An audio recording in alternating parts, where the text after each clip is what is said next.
พิ่นว่าขุดดินดังประสงค์หาแต่บอนกิ่วแนวสิวไม่ประสงค์เพาะแต่บอนบางเว้าดีคนก็มักเว้าบ่คักคนก็สั่งเว้าดังคนก็ห้ายเว้าหลายคนก็เบื่อเว้าหลายเทื่อคนก็รำคาญ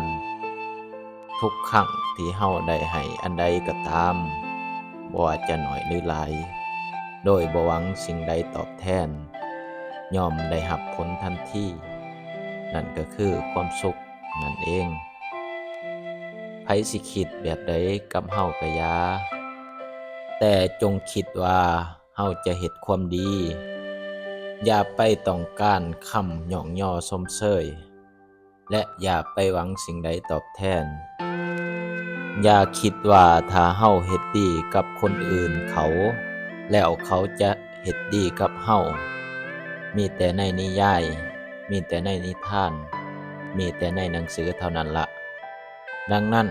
การไว้ใจคนบ่ผิดแต่ถ้าเจ้าไว้ใจคนผิดเจ้าจะซวยถ้าเฮาคิดว่าเฮาเฮ็ดดีกับเขาเขาจะดีกับเฮานี่คือการมองโลกในแง่ดีบางครั้งการที่เฮาเฮ็ดความดีคนอื่นมักบ่ค่อยจดจ